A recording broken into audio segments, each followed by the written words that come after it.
आपका बहुत बहुत स्वागत है। बहुत दूर बहुत से आए हैं, टफ शेड्यूल है। यहाँ जो लोग हेमंत बिस्व शर्मा को बाहर से जानते हैं, जो लोग कवर करते हैं उनको हेमंतो दा बोलते हैं, जो लोग इनके साथ हैं उनको दादा बोलते हैं, तो जिन्होंने बीट कवर की है वो हेमंतो दा बोलते हैं। तो हेमंतो दा, सेशन की शुरुआत में एक शब्द से करता हूँ, खिलौंजिया। ये आपकी कैंपेन थी 2016 की। आपने सोचा था ना उस वक्त कोई इस तरह के स्लोगन का इस्तेमाल हुआ था 2014 में जो हो रहा था, पर खिलौंजिया सरकार आई थी और वो बेटन आज आपके पास है। तो मैं जानना चाहता हूं कि ये खिलौंजिया सरकार आपके उस वादे पे कितनी खरी उतरी है। मैं इतना ही बोलूंगा कि 2016 में बीजेपी का सरकार आया असम में, 2014 मोदी जी का सरकार आए। आज Assam is a much better place to live. अभी आप जो वर्ड बोल रहे हैं खिलौंजिया, इसका इंग्लिश वर्ड है इंडिजेनस। आज हमारे लोगों का असम का ऊपर पूरा दबदबाव है। यानी आप ये कह रहे हैं कि जो आपने वादे किए थे इमिग्रेशन को, डिपोटेशन को, आइडेंटिफिकेशन को, उस पे आपकी सरकार खरी। देखिए, ये जो इश्यूज है, आप अगर नंबर्स से बात करता है, ये बहुत ही टफ जॉब है। इसलिए असम में अगर आप नंबर्स का काउंट करते हैं, it can go to lakhs, it can go to crores. But मैं इतना ही बोल सकता हूं कि टुडे इन असम हमारे जो लोग हैं, जिसको आप भारतीय बोलेगा, जिसको आप असमिया बोलेगा, जिसको आप खिलंजिया बोलते हैं, दे हैव रिकैप्चर्ड एवरीथिंग। जो भी हमारे हाथ से चले गए थे, today we have reclaim everything. जमीन से लेकर, पॉलिटिकल स्पेस से लेकर, सरकारी नौकरी से लेकर, जो भी स्पेस हमारा हाथ से निकल गया था, हमने सारे कुछ रिक्लेम कर लिया हूं। हेमंतो दा, आजकल आपको हिंदू हृदय सम्राट बोला जाता है, कैसा लगता है? नहीं, देखिए, सम्राट तो नहीं है, लेकिन हिंदू बोलने से गर्व होते हैं।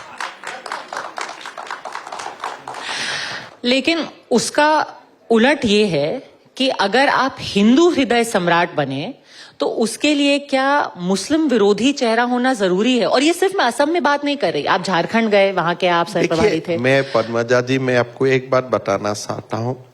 हिंदू वर्ड का जो मीनिंग है, आप उनको थोड़ा पॉजिटिवली सोचिए। ये देश में हिंदू है, इसीलिए ही ये देश में मुसलमान है। पाकिस्तान में मुसलमान थे, आज पाकिस्तान में हिंदू नहीं है। ये देश में हिंदू है, इसीलिए ये देश में मुसलमान और क्रिश्चियन है। यही हिंदू का परिभाषा है और उसी के लेके मैं गर्व भी महसूस करता हूं। लेकिन जब आप प्रचार पर निकलते हैं, जब आप राजनीति करते हैं, अपने स्टेट में आपने कहा है कि ठीक है, इलीगल मदरसाज मैं बंद करना चाहता हूं, मैं चाहता हूं मदरसा में मॉडर्न एजुकेशन हो। झारखंड में जब आप चुनाव प्रचार पे गए तो आपने कहा कि भाई यहाँ के कुछ लोग आधा इधर वोट करते हैं, आधा उधर वोट करते हैं। असम से तो झारखंड का हालत और खराब है। थोड़ा समय लगेगा, लेकिन जो असम में हम लोग जो भाषा बोलता हूं, उसको डबल करके वेस्ट बंगाल में बोलना चाहिए, उसको ट्रिपल करके झारखंड में बोलना चाहिए। कोई कम नहीं होना चाहिए। कि इसलिए पूरा eastern India, north east India में हमारा समस्या है। हमारे जो संस्कृति है, हमारे जो देश का जो कल्चर है, देश का जो पॉलिटिकल, हमारे लोगों का जो पॉलिटिकल स्पेस है, ये स्क्वीज होते जा रहा है। और ये आप 51 से लेकर आज तक डेमोग्राफी का चेंज देखिए। आप 1951 में कितना मदरसा थे, आज कितना मदरसा है। 1951 में एक खास रिलीजन का कितना लोग थे, आज कितना लोग है। आप अगर पूरा एसेस करते हैं तो आपको यही देखने के लिए मिलेगा कि जो लोग हम भारत का है, उनका हाथों से या हमारे जो स्पेस है वो स्क्वीज होते जा रहा है, और जो भारत में नहीं था उनका स्पेस बढ़ते जा रहा है। ये हकीकत है। पर भारतीय मुसलमान को घुसपैठिया कहना, देखिए, हम क्यों भारतीय मुसलमान को घुसपैठिया बोलूंगा? जो घुसपैठिया है उसी को ही घुसपैठिया बोलूंगा ना। हम क्यों बोलूंगा भारतीय? हम पागल हुआ है क्या? जो भारत में जिसका जन्म है, जो भारतीय भाषा बोलते हैं, जो भारत में ही उनका 3-4 जनरेशन है, हम इसको क्यों घुसपैठिया बोलूंगा? तब तो मैं एपीजे कलाम आजाद को भी बोलना पड़ेगा। हम क्यों ऐसा गलती करूंगा? हमारा भी तो कुछ दिमाग है। हम उसको ही घुसपैठिया बोलता हूं जो सचमुच घुसपैठिया है, बाकी किसी को नहीं बोलता। हम क्यों बोलूंगा? अगर मैं उनको बोलूंगा तो वो भी मुझे बोलूंगा। भारत उनका भी है, भारत मेरा भी है। मैं सम्मान करता हूं जो 6-7 पीढ़ी से भारत में है, वो चाहे वो हिंदू हो मुसलमान हो, ये तो भारत का ही है। लेकिन घुसपैठिया सबका आप थोड़ा सा, सुप्रीम कोर्ट में भी कोई परिभाषा दिया है, और that word is real. Those who came after 1951, इसको ही हम घुसपैठिया बोलता हूं। बड़ी सीधा बात है। पर इसको लेकर के थोड़ा सा आपका विचारधारा बदली है। बहुत वक्त तक आप बदरुद्दीन अजमल को भी कहते थे कि वो तो है घुसपैठिया। आप उनसे बात करो ना 2-3 मिनट, आपको ही लग जाएगा वो भी कहां से आए हैं, कैसे आए हैं। पर कांग्रेस तो अब कह रही है कि आपके उनसे बड़े खास रिश्ते हैं, बड़ा प्रेम है, परस्पर प्रेम है दोनों के बीच। जब मैं सीएम अब आप उनको सलाह भी दे रहे हैं कि शादी कर लो। मैं जब सीएम हूं, मेरा साथ सबको अच्छा रहना उनका मजबूरी है, ये मेरा मजबूरी नहीं है। चलिए, तो कांग्रेस का लोग भी मेरा साथ असम में अच्छा रहते हैं, यूडीएफ का लोग भी अच्छा रहता है, वो उनका मजबूरी है, मेरा मजबूरी नहीं है। मैं उनका घर नहीं जाता हूं, वो मेरा घर में आते हैं। मैं आपका हेमंत, आपका मैं ध्यान एक दूसरे मसले पर आकर्षित करना चाहता हूं। इजाजत चाहिए। आप पॉइंट पर्सन है भारतीय जनता पार्टी के नॉर्थ ईस्ट में, कई सारी सरकारें बनी, आपकी भूमिका अहम थी, चाहे अकॉर्ड्स थे, बॉर्डर वाले इश्यूज थे, पॉलिटिकल सेटलमेंट थे। आपके कार्यकाल में अल्फा का भी, जिसे कह सकते हैं, प्रेजेंस आपने काफी कम कर दिया, एक तरह से खत्म किया।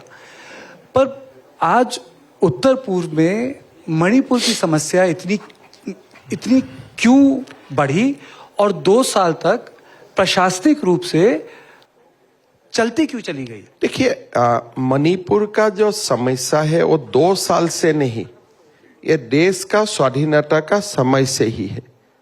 3 कम्युनिटी मणिपुर में एक साथ रहते हैं, उनका अपने आप में जितना ट्रस्ट एंड कॉन्फिडेंस बिल्ड होना चाहिए था, ओवर द इयर्स नहीं हुए। कुछ लोग म्यांमार से भी आते हैं, उसी के लिए भी लोग नाराज है। This is a very complex issue और उसका कोई शॉर्टकट फॉर्मूला नहीं है। यू हैव टू, ये जो कांग्रेस बोलते हैं कि मणिपुर का हंगामा 2 साल से हुए, उनका खुद का सरकार का बारे में उनका खुद मालूम नहीं है। आज जो आप देख रहे थे या देख रहा है, ऐसा 6-7 एपिसोड पहले भी हो चुका है। एवरी 5 years 6 years मणिपुर में ये रिपीट होते हैं। आज सोशल मीडिया ज्यादा है, आज टीवी ज्यादा है, इसीलिए इसका पब्लिसिटी हुआ है। लेकिन 2000-3000 लोग एक ही हादसा में पहले से भी मर चुका है। So it is a collective failure है।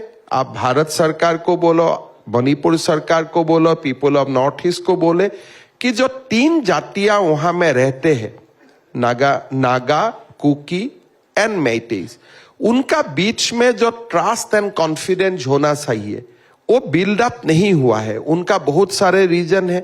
मेइतेई लोग वहां रहते हैं, they are not scheduled tribe, Kukis are scheduled tribe. Kukis can purchase land in Imphal, but the Meitei cannot purchase land in Kuki area. So there are many things. So which need a different kind of approach. और मेरा लगता है अभी जो भारत सरकार कर रहा है, फाइनली इसको रिजॉल्व करने का कर रहा है। You give government of India some more time. ये 75 years का बीमार है, लेकिन धीरे धीरे म्यांमार का फेंसिंग का बाद हो रहा है। लुटिनू कम्युनिटी को एक अपना जो अधिकार है, अधिकार वहां पास करने का बाद है। Lot of back channel discussion is going on and मेरा लगता है कि अल्टीमेटली जो मणिपुर उभर के आएगा, दैट विल बी स्ट्रांग और बहुत शक्तिशाली मणिपुर उभर के आएगा। लोगों ने ये अप्रोच नहीं किया था, लोगों ने एड्रेस नहीं किया है। अभी गृह मंत्री जी ने इसको एड्रेस करने का कोशिश कर रहे। ही इज जो सिम्टम है उनका साथ साथ डिजीज को भी ट्रीटमेंट कर रहे हैं, और मैं कॉन्फिडेंट हूं कि Manipur will overcome, give some space.